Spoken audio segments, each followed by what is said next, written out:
Welcome, everyone, to this week's episode of Unrooted Baseball Edition.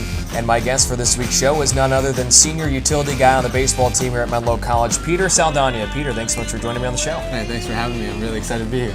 Let's start by getting to know you a little bit better. First of all, I just got to say, you're not dead. I am not dead, no. So that's a little inside joke that Peter and I have had going on for about 4 years now or so. Do you have any recollection of how that greeting began? I actually do. I remember when we first met through a mutual friend of ours, we clicked off really well, and we hung out for maybe a full week. We always had lunch together. And then I kind of disappeared for 2-3 weeks, and I didn't see you at any classes or walk into class or anything. And then when you finally saw me, you were like, "Hey, you're not dead." And I was just like, "I'm not dead?" I was so confused. But that's kind of just the story of it. And then it's kind of stuck ever since. It's just been that every time that you see me, "Hey, you're not dead." Yeah, and 4 years later, it's still not old, let me tell you that. Because every time I see him on the baseball field, I may work here now, but, hey, what's up, Peter? You're not dead. You're not dead. He doesn't even say hi. He just says that. No, our friendship has transcended that level. So it's safe to say that you've had a really unique Menlo College experience from being a resident assistant to playing on the baseball team. Why don't you tell me a little bit about how your experience has kind of made you who you are here at Menlo? Yeah, I've definitely had some odd jobs here. I was a resident assistant for 1 year, and then I also had to earn a little bit of money on the side. I was working at Victoria's Secret for my sophomore year, and then now I walk dogs. So. Oh, really? Yes. Oh my I'm a goodness. dog walker. You're just literally doing anything you can. Anything I can. Thankful that I am fortunate enough to earn enough money off the side to. Slide by. What's the transition been like from Victoria's Secret to walking dogs? I don't have to deal with as much people. Okay. Especially, I was the only guy at Victoria's Secret. Not surprised. Yeah, so now I don't even meet the people. They just go into my house, walk my dog, bring back, and, go on your merry way. Yeah, and you get to spend time with dogs. That's always a good thing. Dogs are amazing. Yes, absolutely. I sometimes even bring them out to the field, and we have a bunch of guys that are super excited when they see a dog. Like Bryce, every time that I brought a dog, he's like, "Hey, buddy!"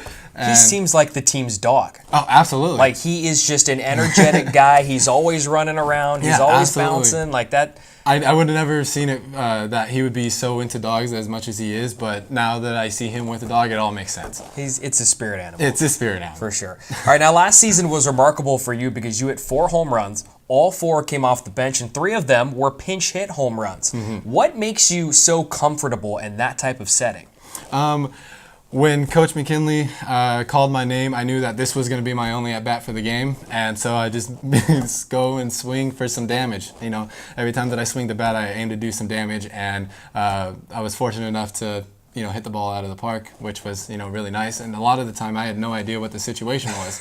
My first home run was a 3-run game-tying home run. I had zero clue of what the situation was until I got back into the dugout, and everyone was super juiced, and one of my teammates was like, "Hey, do you realize what you just did?" And I was like, "No, you just tied the game." And I just looked, I was like, "Wait, what?" I just went out there and did my job. I had zero clue. So I like that approach. Like, you go up there with your own plan, but you kind of ignore the game's plan at that point. At that point, all you have to do is you have that one at bat that game, and you just got to do whatever you can to get the next guy up, because a lot of the times it's going to be in clutch situations, somebody on a scoring position with 2 outs, and so you just got to be able to get the next guy up. That is your job, and I was fortunate enough to get the next guy up. All right, now let's stick with the topic of mindsets, because this year we've seen Peter Saldana on the mound for the first time in your collegiate career. Yes. How prepared were you for the 2 outings you've had so far, and what on earth is going through your mind? So my first outing was on opening day, and that kind of just started with somewhere in the fall. We knew that we were going to be short on arms all year, and I was like, "Hey, coach, I can throw hard." And he was just like, "All right." So I threw 1 bullpen in the fall, and then 1 outing in the fall, and I was like, "Coach, my arm hurts." My arm hurts. He was like, "Yeah, it's natural. I mean, you have never pitched, so I'm not expecting you to have Bryce's arm and rubber arm." And so I didn't pitch at all through the fall, and then come back for spring season, and he's like, "Pete, can you do it? And we play tomorrow. If we need you, can you throw?" I was like, sure. And so with that game, we were kind of losing, and he was like, I was playing first, and coach comes out and says, hey, can you pitch? I was like, I can't say no in the middle of the game, so sure, yeah, let's go. And luckily, I only had to throw 3 pitches, and I was still sore for the next week. And then now he's like, hey, you're gonna be a two-way. So I throw a pen every week. So I'm ready. I'm not as sore, even though I threw 2 innings. So I'm getting progressively stretched out. So it's really exciting, and I'm getting ready every week. All of this is remarkable to me, considering the story that you told me after that first appearance in between games, when you said that you hadn't thrown since you were 13, 14 years old? Yep. That was my first time ever pitching since juniors in Little League. You want to tell that story? Because I got a kick out of it. I don't know if you want to share it to everybody, but it was great. My last pitching experience before college, my last game that I ever pitched was in juniors, and I couldn't get out of the second inning. I loaded up the bases. I think I walked 3 guys, and then I threw a cookie, and the guy hit a bases clearing triple off me. And my dad comes out. He said, stick to catching, and shakes my hand. Shakes my hand, and I was like, all right, sounds good. And then I became a catcher, and then now I'm just played everywhere. So how does your dad feel about you pitching right now? Every time that I tell him that I've pitched, he's like, that bad, huh? No offense to the rest of the guys in the team, but you're just short on arms. That's it. Yeah, and my dad loves to give me a hard time. But now that I told him, I got Kristen into the pitching community by giving up a home run my first batter this last outing. That's right. With Shackerford, I think that was his name, and so I told my dad. He was like, back up to your old tricks, huh?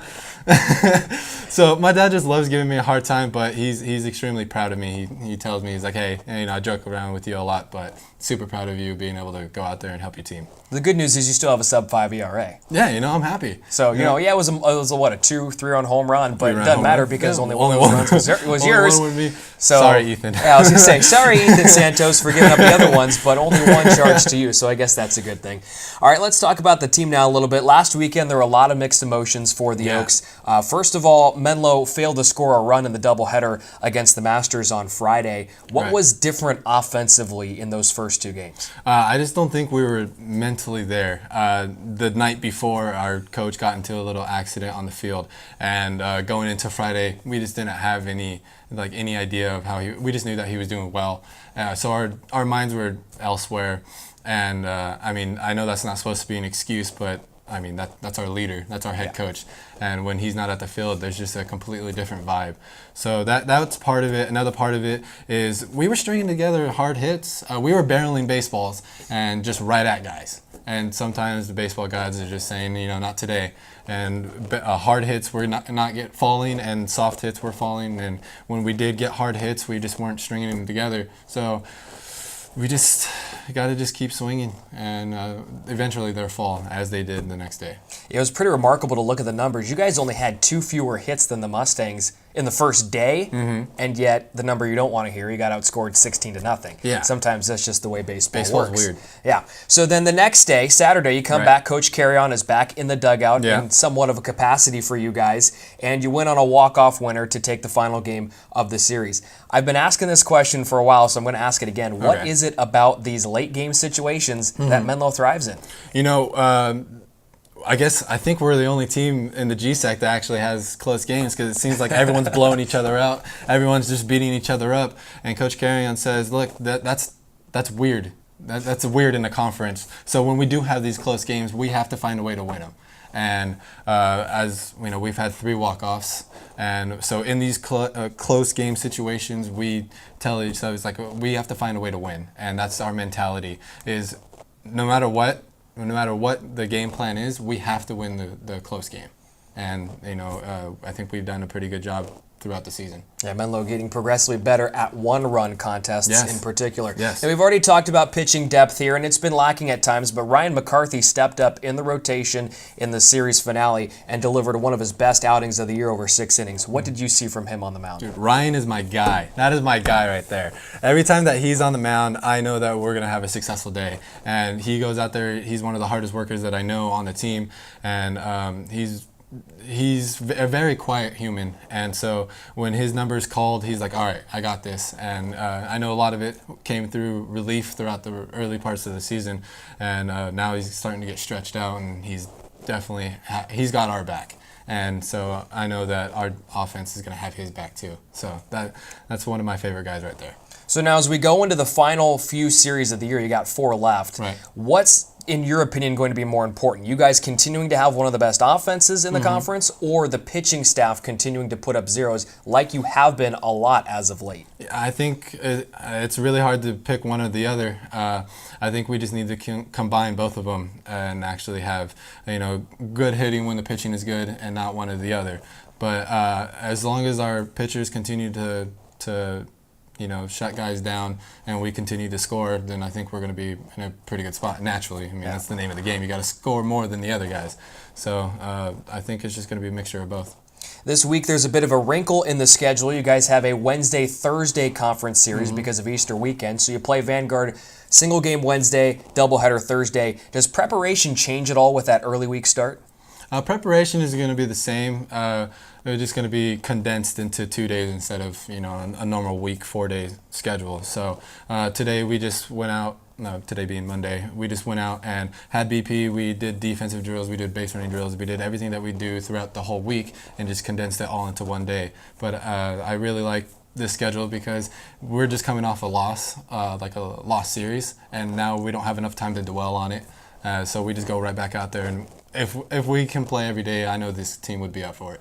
I like that because it's a lost series, like you said, but you still have some momentum Yes. from that last game of the third series. game. So you're coming off strong, and now you get a team like Vanguard, a team you've already played once this year, played them really close over a 3-game series, Absolutely. including a 2-day baseball A 2-day baseball game. That was the game that was a 13-inning contest, postponed or suspended after 11 innings because of darkness. So you guys have seen them, you know what they're going to bring, and you're also playing a lot better now than you were back then. Yeah, absolutely. And so I'm looking forward, and especially coming off that win and not having 4 days to lose that feeling, we're going to be jumping right into it, and I'm excited.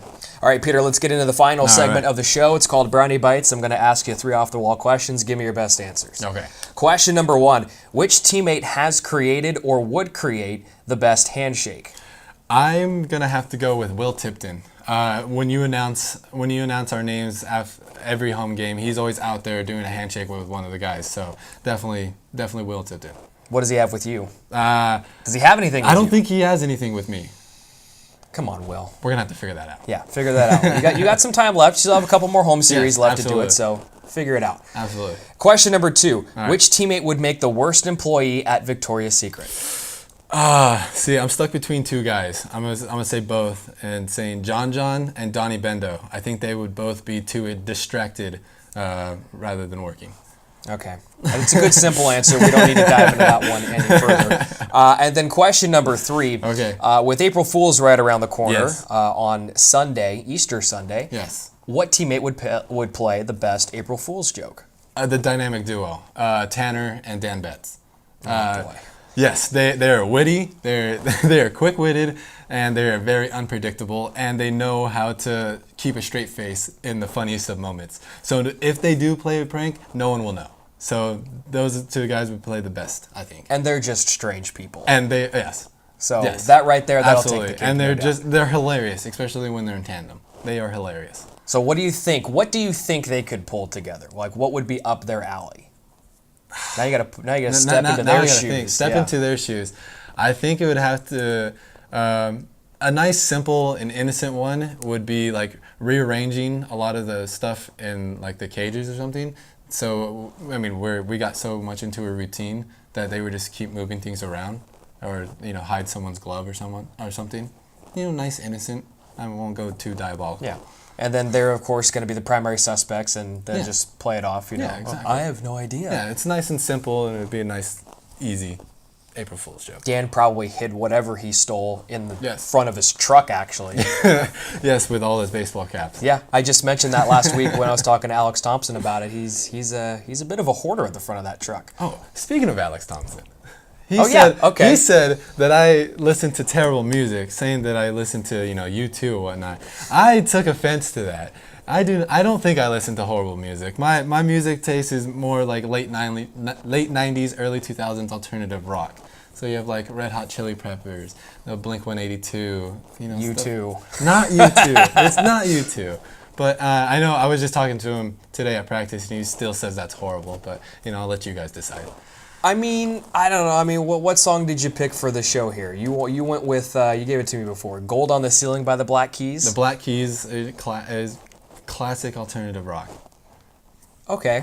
I mean, look, I'm not going to hate on it because I like classic rock. Right. I'm more of a 70s, 80s classic rock as okay. opposed to 90s, 2000s. Yeah. But I'm not going to hate on that. Maybe you're gonna have to listen to the song, and we'll get back to that. Well, I'm certainly going to have to listen to it since I'm putting this video together. The kicker, though, is do you like country music?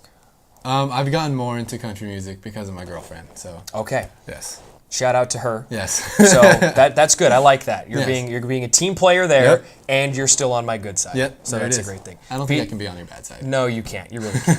Thanks for joining me on the show, Yes, Peter. of course. Thank you. You're welcome. Folks, the baseball team at home right before Easter weekend. Menlo College, a Wednesday-Thursday series out at Cartan Field. The Wednesday game against Vanguard is at 3 o'clock, and a doubleheader against Vanguard, the Lions, at 11 o'clock on Thursday to wrap up the month of March.